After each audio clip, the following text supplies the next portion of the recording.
computer. So we are now recording. So take it away, man. Now, when I say take it away, are you doing this in the interview format or am I Yeah, doing yeah. it? Okay. If it's cool with you, I'll go ahead and just start talking. Yeah, that's great. All right, you fine, beautiful motherfuckers. Welcome to another piece of some Frankie Finn madness here. And I wanted to bring somebody on here that, to be honest, it's very rare that I come across a tool or a piece of software that I've never personally used that like immediately gives me that, oh my God, I want that kind of thing. And so I brought Trent here on. He's created a tool called Flowster. And for those of you guys who aren't familiar with it, it's a little bit inspired by the E-Myth and Michael Gerber. And basically removing yourself from your agency through standard operating procedures and having people being able to execute those things. So you're delivering excellent client value, but you don't have to be the one doing all those things. And Trent has figured out some really, really cool shortcuts. So firstly, I would love to just welcome you, Trent, say hello to our fine people here in our Beyond Agency Profits group here. Hello, everybody. It is a pleasure to be here. I don't know you well enough yet to refer you as Well, you'll get to mother truckers, but it's beautiful, motherfuckers. It's a combo, right? It's not. So Trent, I'd love to just give me a little bit of backstory for those who don't know, who aren't familiar with the E-Myth, who aren't necessarily, or maybe have done some SOPs but have never like used a tool like Flowster to get it done, a whole bunch quicker. And let's talk about like the big idea here, which is this is essentially how you're going to remove yourself from your agency and have people be able to execute things on your behalf. Yeah, so this is a story of my own pain. I think a lot of entrepreneurs go up to build successful things because they have their own pain. And so my first company that I started way back in 2001 was a professional services business in the IT space. So we would provide remote IT support. It's kind of like a marketing agency, except instead of looking after their marketing stuff, we looked after their IT stuff. And I was a first-time founder, and really, I didn't go to college. I was a good sales guy, but I had no idea what the hell I was doing. Like operate a business. I didn't even know what a business model was. So I'm trying to figure all this stuff out. And I come across this book. I don't know what a standard operating procedure is, like nothing. So I devoured the E-Myth, and with that very first business, which I ended up selling for 7 figures, and that's how I was able to become a millionaire after being a poor kid. I just said to my whole staff, like, I want written procedures for freaking everything because I want scalability in this organization. The E-Myth will do that to you, by the way. It's What's that? The E-Myth will do that. Oh yeah, it's a light bulb. It is. So I sold that business, had some money for the first time in my life, and by hook and by crook, ended up starting my podcast, which led me back into owning another agency. Only this time, my second agency was a business that we partnered with direct-to-consumer brands, and we would handle their Amazon sales channel for them. And that business, so you'll see there's a few Inc. 5000 plaques on the wall behind me. I think you got to tilt up the camera a little bit, but there they are back there. We ranked number 254 and number 622. And my sort of claim to fame, the thing I'm a little bit famous in that corner of the internet for, was how fast that company grew. And more particularly, I did it in a very, very different way than what everybody else did. So because I wasn't a first-time CEO at this point, I was like, you know what? I'm not going to be like, how did that business grow? It was just a relationship business. We would prospect for brands, pitch them, close them, and fulfill. I mean, that was the business model. Very simple. And I thought, I'm really good at prospecting. I'm written up in the Atomic Habits, chapter 16. If you Google paperclip strategy, like I'm the guy. I used to be the cold call cowboy. But I didn't want to do that stuff. I just don't like prospecting. It's not fun. And things that aren't fun and aren't in my zone of genius, I just don't want to do. So, by the way, if anyone doesn't know what a zone of genius is, it's the thing that it's the thing you're really, really freaking good at that makes the most money. So in my case, I'm a good sales guy. I can take a prospect, I can have a conversation with them, and I am better than anyone on my team at getting them to say yes, take my money, or yes, I'll sign the contract, whatever, closing the deal. So I thought, all right, I don't want to prospect, but I need a calendar full of appointments. to make this thing grow fast. Great. So what, instead of slogging it out, sending all those emails myself, instead I sat down and I wrote all the procedures for exactly how to do every step of market research and validating and getting the contact information and figuring out who the decision maker was and what company made that product. Like, there was a ton of little things you had to figure out, which culminated in sending an email. And because I wrote the procedures so well for that, I was literally able to hire virtual assistants in the Philippines, and I hired a little army of them to do this for like $4 an hour. I did this. This business started in 2016. And so that resulted in me, my job was to deal with all the replies to those emails. So we were sending initially about 100 emails a week, and then we scaled that up to like 500 emails a week. But I'd already delegated myself out of the role by then, so I'm kind of getting ahead of myself. So in the beginning, it was 100 emails per week. I would deal with all the replies, and then I would get those people to book an appointment with me, and then I would close them.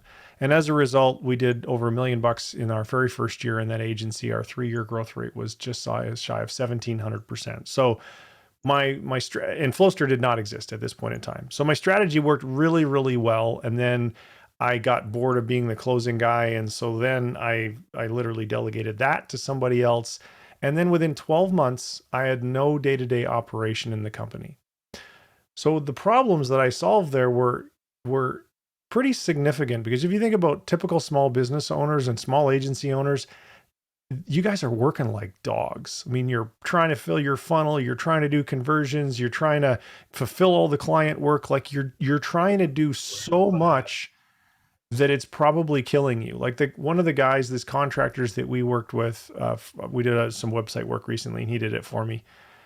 And I got to know him, and he said, I've gained 80 pounds since starting my business. I feel like it's stealing my life. My clients are all pissed off because I'm constantly dropping the ball, and I think my wife hates me. Do you think he was happy? Fuck no, he was not happy. I mean, the guy's literally just on this never-ending treadmill. He sees no end in sight on getting off of that treadmill. So there's a lot of people, a lot of agency owners, and a lot of small business owners that have that problem.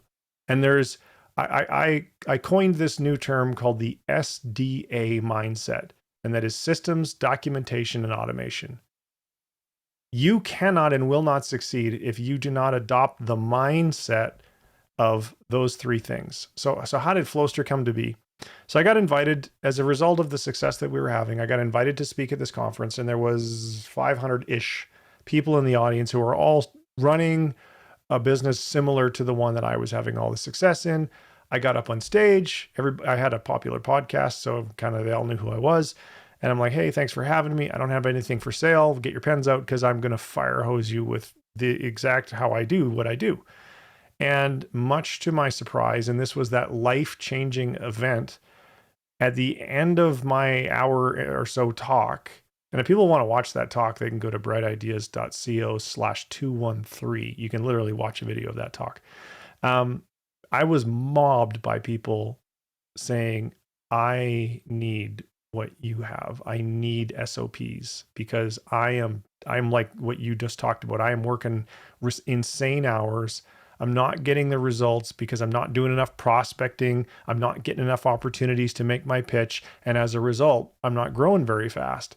Is there any chance you would sell me a copy of your SOPs? And after like 29 people in a row asked me that, I kind of thought, well, okay, I guess there's probably something here we should do. And so we did the conference organizer. They were all his customers. We did this deal, and I said, look, you be the affiliate, I'll be the product maker, and we'll just make a copy of my SOPs. I'll whip up a sales page, and we'll just see how it goes. It went pretty well, much to my surprise, because I really didn't know if this was going to be a thing. We sold over 400 grand worth of these SOPs at $2,500 a pop in the first 5-day launch. And I don't know about you, but I've never made but at that point in my life, I'd never made $200,000 in a week before. And I about shit myself. I was like, holy crap. And so that was when I called one of my best buddies, who's the technical half of Flowster. He's the co-founder and the CTO. And I said, you are not going to believe what just happened. And I told him the story that I just told you, and he's like, I'm in. So we started writing code, and so Flowster in its original incarnation really just served that one niche market. And for the first 2 years, we sold millions of dollars, and thousands of users signed up for Flowster. And it was great.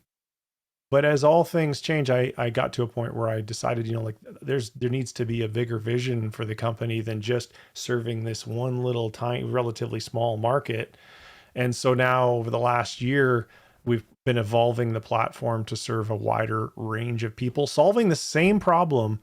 I work too much. I need to delegate more to my team.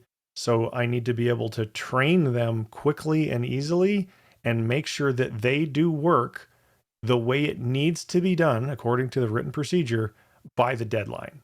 And Flowster is a fantastic tool to solve that particular problem. And I could keep going, but I'll hush up now and you can ask. Yeah, there's some good stuff to break down in there, because I know, obviously, like having been through that journey myself, it's the first time you read the E-Myth and you're an overworked like one of us, yeah, it's like you just light bulbs going off of how you can actually like realistically actually take yourself out, because there's a lot of things that happen. Like one of the things that, my version of describing what you would do is you don't realize it. You mentioned the word zone of genius. Like there's things that you do in your agency or in your business, if you have something related, where it's $1,000 an hour and above high level CEO work.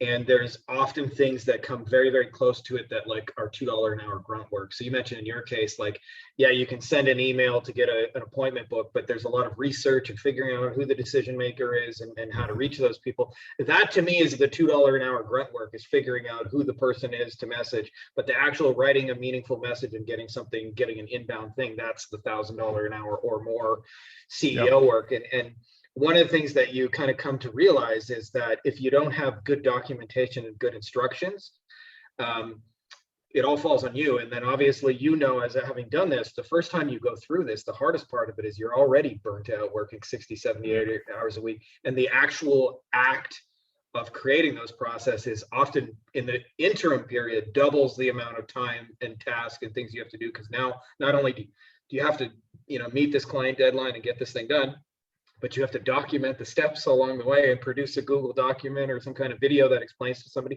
So let's talk about like where Flowster's at today and like where people can step in. Because a lot of our people, like for example, they're running SEO agencies, they're doing AdWords, they're doing Facebook ads, they're doing web design, they're doing funnels, they're doing these kind of things. And they don't have to go through and come up with all these processes. Let's talk about the fact that you go into Flowster and these things are already documented. They can buy them pre-made, tested, battle tested, used in the real world, and give these to their team members so they can remove themselves, but without having that uphill battle and burden of having to do it all yourself. Like it's a huge time saver. And that's where sort of the E-Myth stopped and where Flowster picks up, because the E-Myth was really, really good at helping you to understand what you needed to do, but it didn't give you the tools to actually do it. And because of the fact that I stumbled into this by being on that stage and talking about, like, I built it all for myself. I didn't go and then make a product afterwards. I just made a copy of what I had.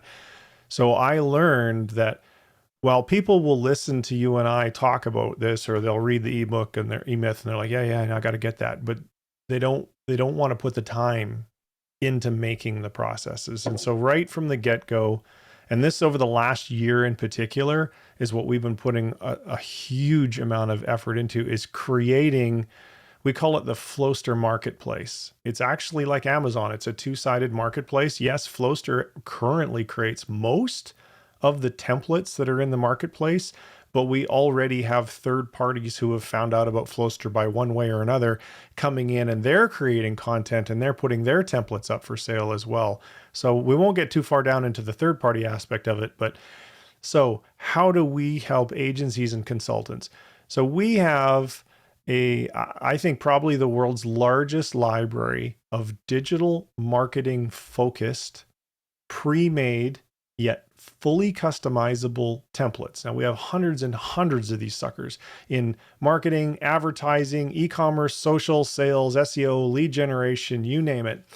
And in last November, we signed up. I realized I wanted to create a playbook, which is just a large collection of standard operating procedures, specifically for digital marketing agencies. So some things are, I'll just finish explaining this because I get too many hot thoughts rolling around in my head. Go for it, man.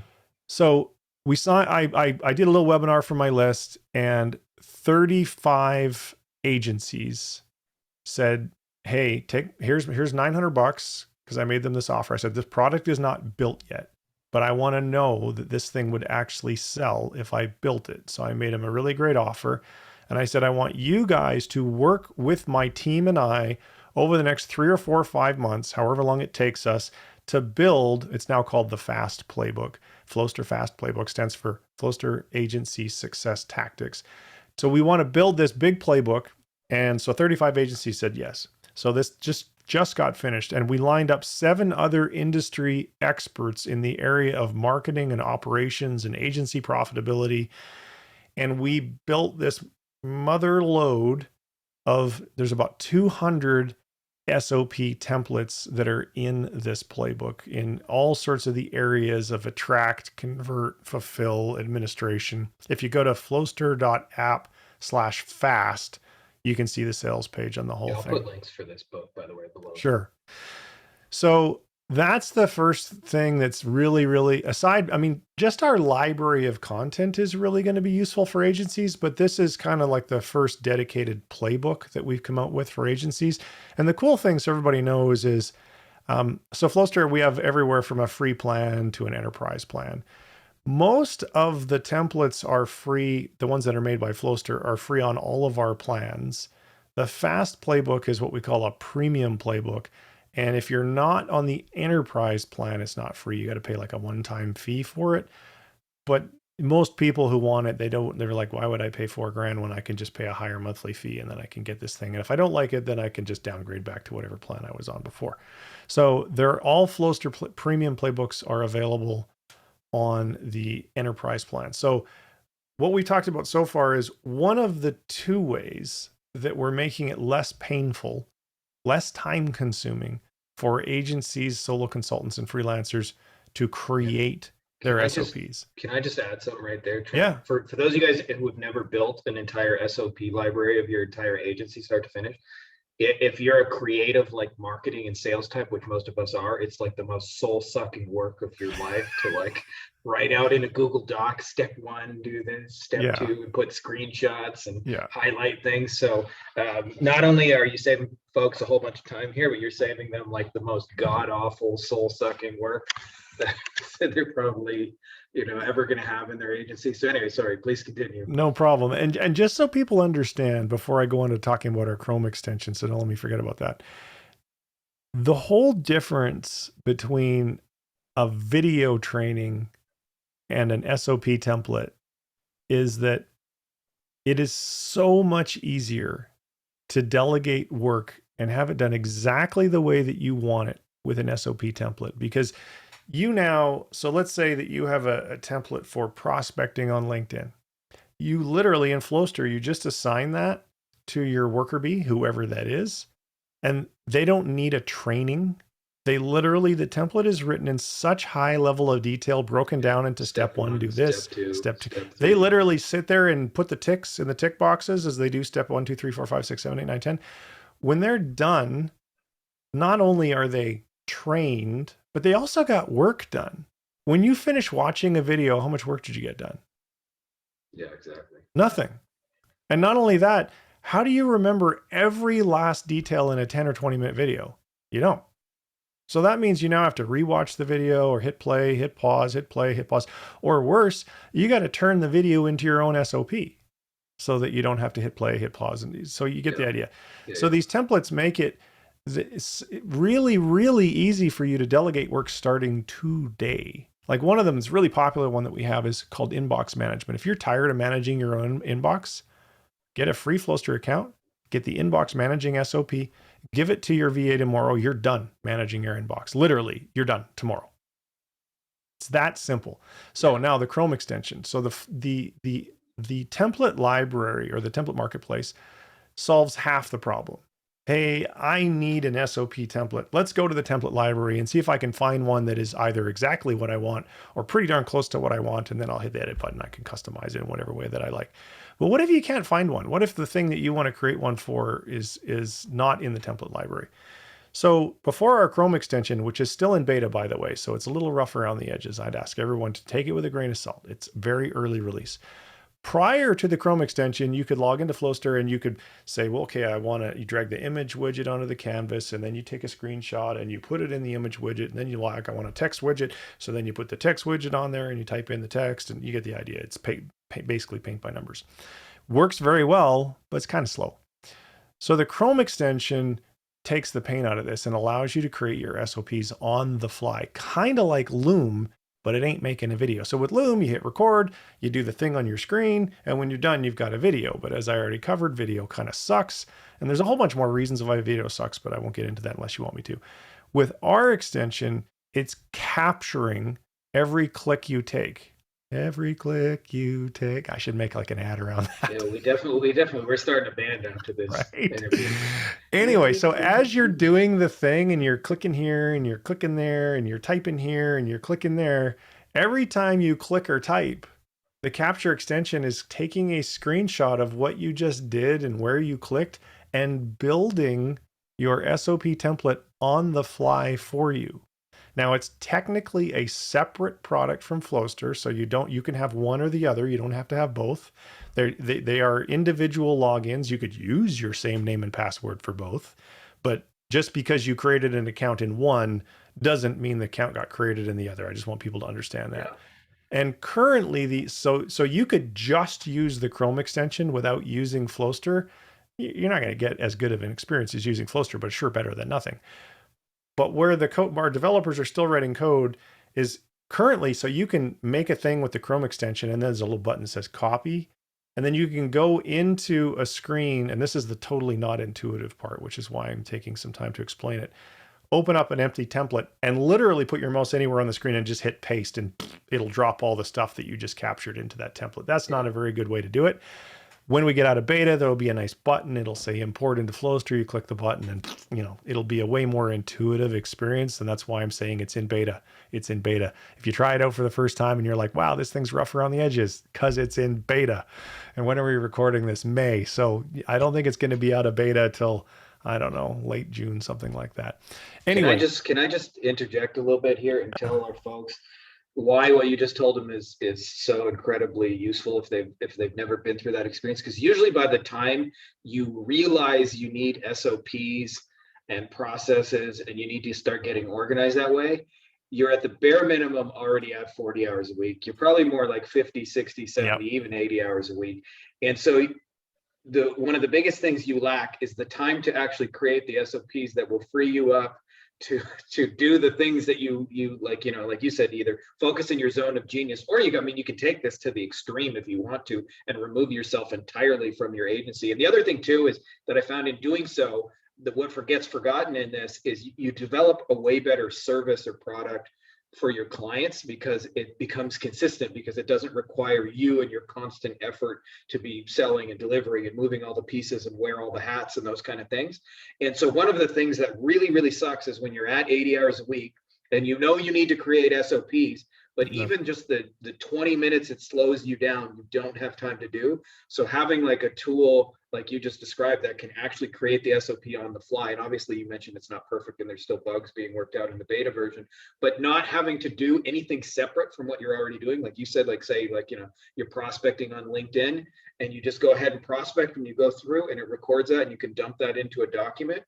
That alone, like things like that, saves you so much time, because usually by the time you most need the tools you described, you're in this kind of pickle where you don't have the time to create the tools that you need that will free you from the very thing that's like kind of got you trapped. So it's like kind of you get trapped a little bit in your own agency really, really fast.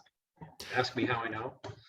Yeah, what you're describing is very common, I think, to every successful solo consultant, is because you're really good at your craft, so you get lots of referrals, and now you're trying to do all the work, and it becomes this feast and famine thing, and then you're just, or maybe not that, but you're just simply working too much. So here's my advice. One, you have to make the mindset shift to the SDA mindset, which is systems, documentation, and automation. And you have to understand that you should not be the one doing all the work. And to the objectors who say, yeah, but nobody's as good at it as I am. Okay, let's think about that. Let's go down that rabbit hole for a minute. That might be true. However, if you don't adjust your strategy and your mindset, you will not dig your way out of this hole. So you can have a choice. You can be like, you know what? I'm going to have all the control and none of the growth because I'm maxed out. Or I can choose growth and a little bit less control, and I'll monitor the control by creating SOPs. So if you decide to make that mindset shift, well, then what? What do you do next? So there's two pieces of advice that I would give to people. Number one is, let's stop being firefighters. The way to do this is to look in your business and saying, what's causing the fires? If you can become a fire preventer instead of a firefighter, you'll have a better life, right? Okay. So all you need to do is examine, where are the fires? Like, here's an example of a fire. Clients are pissed off in the first 30 days after signing the retainer agreement. Okay, so why are they pissed off? So in some way, shape, or form, there is you have a system for onboarding already. It's just not a very good one. So you need to look at what part of our onboarding system is letting the ball drop. Are we not communicating enough? Are we not getting the first deliverable out the door fast enough before the second retainer billing occurs? Whatever it is, that is the place where you want to focus your efforts first on creating an SOP. Put out that first most common fire. Now, am I advocating that you're going to put the world on pause and you're going to sit down and build the entire SOP in the first go and make it perfect? No. No, take an iterative approach. Use the Chrome extension while you're doing the thing. The next time you're onboarding a client, for example, you can be building SOPs on the fly. So now you've got what I call a shitty first draft, or an SFD, your SFD to go with your SDA. Yeah, and can I just add real quick, like, yeah, for those who've never done it, absolutely it is an iterative process. Like, if you think the first SOP you're going to create is going to be the tits, generally no. And the only way you can really know that is to create it, have somebody try and execute it, see where they get stuck, revise it, and it's a battle tested thing. But usually, like, I don't know, 2 to 3 iterations, you can actually like totally remove that work completely off your plate. Absolutely the truth. And so it's much better to slow down a little bit, create an SFD to try and put out that fire, and either you or someone on your team can do iteration number 2 or iteration number 3 of that SFD. Now, if you're not using the Chrome extension, like what I used to do before we had the extension, I would literally just in the first pass, if it was like 19 steps long, I'd just make a list of the 19 steps. I wouldn't even worry about putting the details of how to do step 1 or how to do step 2. I would just I got 19 steps. And the next time I went through it, I would document how to do step 1, 2, and 3. And the next time I went through it, I would document how to do step 4, 5, and 6. You get the idea, until it was finished. And then what's going to happen in your mind, and I guarantee you, to a little bit, I'm peddling drugs here, and they're the good kind of drugs. When you get to the place that you're able to successfully pass off work, if you've never done this before in particular, to successfully pass off work to somebody else because you've got an SOP, and then the work got done without any of your labor. Oh my God. The first time that happens, you're like, I've got you. You're hooked. Like, I literally have got you for life. And when I say I mean the mindset, not Flowster. Yeah. You are never going to go back to the do it all yourself mindset. You're going to be like, fuck that, man. This is so much better. In my life, this happens to me all the time now. I want to produce a video and I want it chopped up into a bunch of little pieces and I want it edited and I want it spread all over social media. You know what I do? I get an idea. I face the camera. I turn it on. I go blah, blah, blah, blah, blah, blah. I'm done. That's it. Yeah. I don't edit it. I don't talk to the editor. I don't splice it all up. I don't do the captions. I don't do the uploads. I do none of that stuff. So if you follow me on social and you see like, how the hell is this guy? And there's people who produce way more content than me. Yeah, same. But you know, how do I do it all? Because I have systems and I have people working the systems is how I do it. Totally. And I can confirm because we have a similar setup. I usually I'll be at the beach or something with my family, have an idea for a video, and I'll say, just give me 10 minutes. I'm going to shoot 2, 3 quick little videos. Yep. And I have, you know, a whole team. They chop up little pieces. They put them on Instagram. They put them on LinkedIn. They have little tweets that point to them. And you think I'm everywhere, but like I don't even know my logins to half of those sites. I'll go on LinkedIn and have like, you know, 100 messages from people who've seen my content, and I haven't been on LinkedIn in 3 months. And so much of that, like you said, is taking that and having an intelligent process that's really, really leveraged, where you can focus on the, you know, being the face of the brand in this case, putting out the 4-minute thing or the 5-minute thing, and then having that be thousands of places. And when you start to do that, like you said, it really, really is an addiction. Actually, in some ways, the hardest part is once I found it's a mindset thing, is once you realize how to remove yourself from one thing, you start to really quickly apply it for more and more things. And what ends up happening is really quickly, suddenly, like you have this free time in your schedule that you haven't had in like forever, and you almost feel guilty not working. And there's almost this part of you that wants to pick up busy things just because, and it takes like almost some restraint, especially because I say almost all of us agency owners in this kind of work, like I'd say like 99.9% of us grew up poor and middle class, where we got beaten into our heads. You got to work hard and stuff. Mm-hmm. And suddenly there's hard work getting done, but rather than like 200 hours worth of work falling on your plate, like you said, your systems, your processes, your documentation are doing the heavy lifting, and you have people executing those tasks in the same way that like a McDonald's doesn't rely on Ray Kroc showing up first thing in the morning to come flip burgers. They have very, very standardized procedures and systems and things like that. And it's a very, very addicting thing. But once you take it to the extreme, for real, I've had a few people in our mastermind tell me this, that like I don't know what to do all day suddenly because I don't have anything to do, because there's no more fires to put out. Everything's happening as it should, and like all the trades are showing up on time. But I'll tell you, when that happens, that's a good problem to have.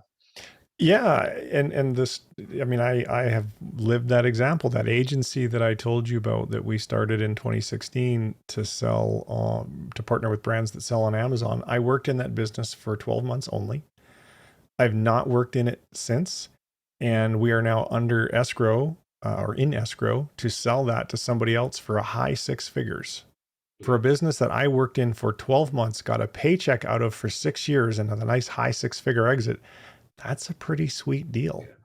Can I just also add that if you didn't have your SOPs, then your agency would be worth exactly zero. Like I don't think people understand this enough, because if everything relies on you and all the pieces, like there's nobody in their right mind who would buy it. Like part of the reason somebody would buy Trent's agency is because they can walk in the door and they have all the processes and all the teams. It's very much plug and play at this point, where you know, somebody else can do what he's doing. I'm sure you have the prospecting, the sales, the onboarding, the hiring, you know, all the basic steps that are required to at least get it to a managerial stage. And because of that, what people are buying more than anything else in an agency are your SOPs. More than anything is to be able to have your systems and procedures and to be able to use that. Why do you think people buy franchises? Same exact reason. They want a high sense of certainty that it's going to work. And they want a system, paint by number, step 1, 2, 3, 4, 5, 6, 7, to follow to make it work. That's why people buy franchises. Yeah. Yeah, I mean, I've had a few people, like, just to point this out, who've come to me and said, like, I'm working real hard. I'd rather sell my agency, because they don't have any of this in place. I'm like, I hate to break it to you, but your agency's worth like pretty much zero. There might be somebody else who would, like, you know, white label or take on your clients, and you might be able to like cash flow it that way. But in terms of like a sale, without not going to happen. Documents and procedures, it's not a viable thing, right? No, when the business is dependent upon you, they call it key man risk or key woman risk, if you'd like to be PC. And you're right, you won't be able to sell it. Actually, there's a really good book about this, a great story. You can read it in a day. It's called Built to Sell by John Warrillow. And it's the story of this guy who's got this agency, and he's, you know, dying on the vine and working 1 million hours and blah, blah, blah. And he goes through the process that we've been talking about, and it turns his agency into a really great cash machine. And guess what? Then he didn't want to sell it, because the only reason people want to sell an asset is because it's killing them. Yeah. It's not that they don't want the money. So I was listening to Grant Cardone. He was getting interviewed by Alex Hormozy on YouTube. It wasn't a recent interview. I think it was 3 months old. But he said, rich people sell stuff. Wealthy people never sell anything. Like, look at Warren Buffett. You don't see that guy selling a lot of businesses. So the lesson there is, try and figure out, if you don't want to run it anymore, just try and figure out how you don't have to run it anymore, so that you can manage by a dashboard instead of managing by activity. Yeah. And SDA, systems, documentation, actually I should include SDTA, team and automation, is the solution. You put in those 4 legs to that stool, and you don't have to work there anymore. Other than being an advisor, chairman of the board, whatever you like, chief strategist, give your title anything you want to. Yeah. But you're not going to be bogged down in all the day-to-day prospecting, client work, account management, payroll, taxes, and dealing with whatever. I mean, you just don't have to do that stuff anymore. Yeah. And it's not that it's a real key distinction is, like, I tell people, like, there's work to get it to that point, but it's not like those things aren't being done. On the opposite, you're getting it out of your head and onto a piece of paper, so that there's thousands or hundreds of little mini you processes happening, or however many you have in your agency that are getting done, but you're not the one executing on them. And my favorite reason to do that is not actually because it, like, makes your life a whole lot easier, but it's because it actually produces a better, more consistent end result for the clients. Because I don't know about you guys, but I have days I don't want to fucking get out of bed. Like, those just happen, especially with like 2 little girls. Like, 6 a.m, I wake up to a little finger in my nose. Daddy, I'm awake. Oh, that's great, right? And part of the reason I can still lay in bed and do that and not have to run out and fight fires is because, my SOPs in essence are doing the firefighting for me. So I don't want to keep you forever, Trent. I would love for us to make an offer. This is a little bit informal, but maybe you could tell people just a little bit about the different plans or options they have with that. And I'll probably throw in an affiliate link below this and include a couple of bonuses from our members area that'll make people's lives easier. Yeah. So when's this going to air? Because I've got a webinar on May 10th that I think would be the perfect thing for them to come to. It's a webinar where I talk about 6 ways to delegate high ROI tasks to a virtual assistant. So we could give the link for that, and I can also we definitely do that. Okay, so let's do that. And then also, if people just want to you just go to flowster.app/pricing. We have 4 plans. One of them's free. One of them is currently too cheap. The price is probably going to go up. It starts, if you buy an annual plan, it's $29 a month. And it includes, I think, 3 users. Anyway, and then the middle plan is like $79 a month, and the high plan, the enterprise plan, is $199 a month. Those are all the annual prices. If you choose monthly, it costs a little bit more. And it shows right on the pricing page how many users are included and what's included and so forth and so on. So I won't explain all of that when they can easily just read it on their own.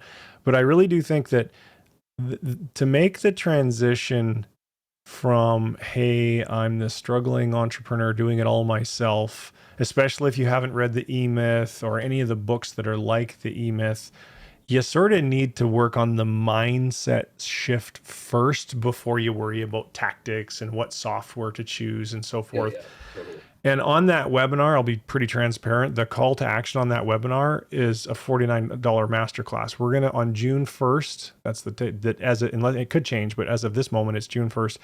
We're going to do a 4-hour live session where myself and some other people are literally going to teach you how to make that shift and where to start and so forth and so on. And then it would be obvious to you that, oh, well, I would use Flowster after that, because that's the actual tool that I can use to bring these tactics and strategies that I've just learned. So think of the masterclass like speed reading the E-Myth, basically.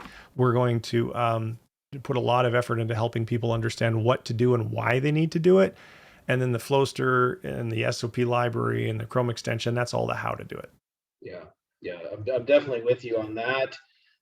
Because I'll tell you, like, we have the first time I went through this, I don't know, it was probably like maybe 10 years ago. When you first go through that, the hardest part, like you said, is that voice that says, I can do this better myself. And that's cool if what you want to do is produce 40 hours of work or 80 hours of work or however many hours you can work in a week. for your business and never go past that and be responsible for everything. But if you want to produce something past that, that's more scalable, that's more sustainable, and frankly is just fucking better for your own mental health, then you have to learn to be able to let go. And the best way that I found to let go and not to hang on to it is with an SOP where I still know it's being done my way. Right. Correct. Like I'm anal about certain details, and I'm sure lots of you guys are too. And I'm like, okay, those details go in the document, the things I'm very anal about. And because of that, it's still getting done my way. And as a result, like, for example, like one thing, I'm anal about, like, if we're doing this, if we're doing a sales call, which we don't do in our agency anymore, but when we used to, one of the problems we have with salespeople is they'll say and promise anything to make a sale. And then what ends up happening is the client expectations are so out of whack when they begin. So like, that's one of those things, you turn that expectation setting into an SOP and you make them follow it and execute the checklist. And suddenly what happens is, even if I'm not doing the sale, you have a proper like kind of framework for somebody coming in. And I just would like to add, when I include some links for you guys below, I'd like to include a couple of bonuses with, I'll probably sign up and add in a little affiliate link for Flowster for you guys. But one of the things I'm going to add is we've got some awesome hiring templates in our members area, which I'll include. So when you want to go get worker bees who can execute this. And then also we did a mastermind training. It's about probably maybe an hour long on what this looks like finished. So like how it looks like, I use Asana for it, but there's a lot of tools you mentioned, but so you can see what it looks like inside of an agency when you have a task, when you have a set of instructions, when you have somebody responsible, when you have a deadline, and how you can manage that at a high level, and basically like manage your entire agency, like from just a little simple report where you can look at a dashboard, like you said, and see, you know, where everything's tracking. So I'll include that training and our hiring ads. So you guys get some really awesome worker bees, and then understand how to put this all together in the tools and software. So when you slide the Flowster SOPs in there, you can plug somebody in, you can have a really great employee, you can do it, you know, get up to speed in 30, 60 minutes and remove yourself, which is, to me, the greatest gift you can have in your agency, is to go from, you know, either single or a small team to having like a real business that runs, where the trains run on time and things happen, and it's a much more predictable machine. And because of that, it's sellable, it's scalable. If you want to just have lifestyle where you can just hang out at the beach and know things are getting done, like there's a lot of different uses for it. So I'll throw those in as well for you guys. And anything else you want to add, Trent? But that I totally forgot my little rant there. Oh man, I could keep on going forever. Other than I would just like to leave people with this last thought. If you are a solo, you don't actually have a business. You're just self-employed. Yeah. And I know that when I started my first business, I didn't understand any of this stuff. I just assumed like, oh, if I could get customers, I'll get more customers, and then I'll figure out how to get more customers, and voila, I'll have a business. And it doesn't really work that way. Every business goes up this business staircase of different levels. So you can go from like 0 to maybe 100, 150 grand a year as a solo. And you'll be maxed out at whatever ceiling of income you hit, depending upon your pricing model. And you just won't get any further unless you decide to change how you're going to run your business. In other words, the things that get you to 150 grand in annual revenue, they're not going to take you to $1 million in annual revenue. And the things that got you to $1 million aren't going to get you to 10 million, and it never ends. The point is if you want to sell something, like all the money I've ever made in life has come from selling businesses and then using that money to build more assets. And then sometimes I sell the asset or I keep the asset. But you should be in the asset building or asset acquiring business. That doesn't mean you run the asset. That means you own the asset. And the whole SDA mindset is critical to being in the asset game as opposed to being in the hamster wheel game. Yeah. And to further your point there, because I 1000% agree with you, to make this point, I've said to our mastermind members, like the power of owning assets. I say, like, you know, somebody comes in and they're doing Facebook ads. I go, which would you rather have today? A $2,500 a month Facebook ads client, or would you rather own the entire system A to Z that clients are paying $2,500 a month for right now today? and the whole, procedures and processes and tools. And then you see the light come on. It's like, why would I want one single client when I can own the system that can do that over and over and over and over again? And it definitely, like you said, it's a big mindset shift. But when you understand that, you run a very different kind of business, right? Like you're not trying to be the servant to the client. Instead, you're trying to, own tools and systems and things that create results for people. And as a result, you're paid for your ownership of assets. This is how, I have some friends who do a lot of land investing.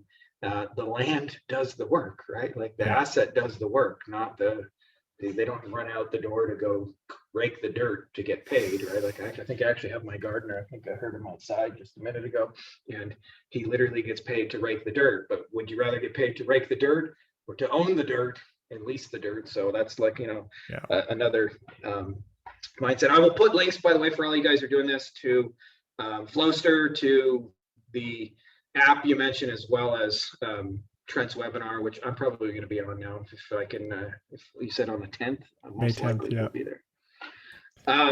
So anyways, I guess we should say a big thank you. We could probably talk for another 2 hours about this, because I can tell we're both pretty passionate about this topic, but for the sake of brevity, let's call it a show right here, my man. Thank you for doing this. Frankie, thank you so much for having me on.